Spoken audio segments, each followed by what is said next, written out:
This will be a very uncorporative response to what's going on right now, more about my own personal journey through this. And I'll start this with a quote from Vivian Costello, which is, "If you can, leverage your privilege for the sake of others."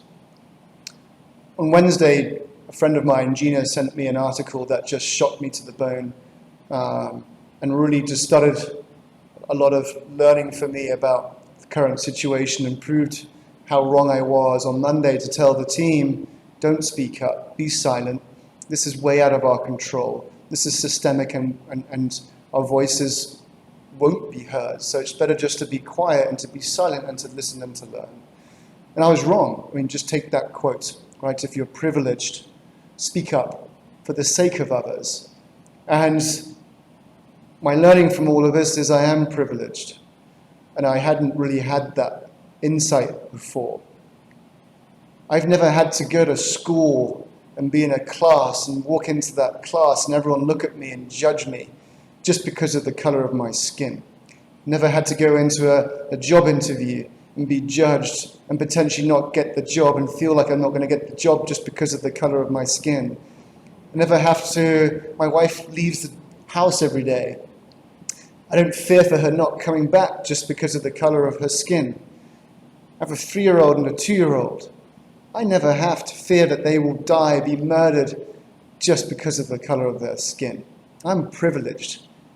Not only am I privileged, I'm a privileged CEO, and therefore, with that privilege, I can speak up, and I do have a voice, and people can listen, so therefore I was wrong on Monday to say, don't speak up. We need to speak up, and what is happening is a lot of people are speaking up right now, and that's great. But the second part of this is empathy. Because if you don't recognize your privilege and you don't have empathy, all we're going to do is what we've done for the last, gosh knows how many years, tens of years, is band-aid the situation. Come up with short-sighted solutions, corporate social responsibility, just small things that don't really make a difference to the problem that we've got right now, which is equity. So we need people to recognize their privilege, see it for what it is, and do something about it with that knowledge and understanding. And we need people to have empathy.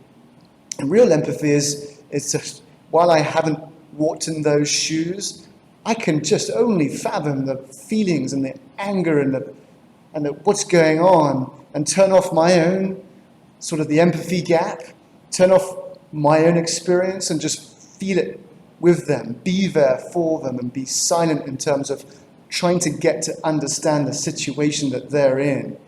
So we need to leverage the privilege that we have. If you have it, speak up and be vulnerable enough to own up to the fact you're privileged. And do your best to have the empathy for the situation and walk in their shoes without your own biases. And with those two things, then you can start to understand the solutions that we need to put together to create more justice and equity in the workplace and humanity, and to do what's right. So I can only promise, now that I have this insight, and it took a long, hard week of me to get there, to raise my unconscious incompetence and not to be blissfully ignorant. It's painful to be consciously incompetent and to really understand things that I have said and done over the last 40 years and go, oh my gosh, I can't believe I said or did that. But now I have the competence, I have the understanding, and I promise I won't get it right all the time. I'm going to say things and do things that I am not proud of, but I'm going to work darned hard. And those around me, my customers, my vendors, my employees, my family, my friends, I'm going to work hard to do what is right and to change what needs to be changed now that I know my privilege, and I can start to get to grips and get some empathy for what's going on. And I promise to try my best to make a difference.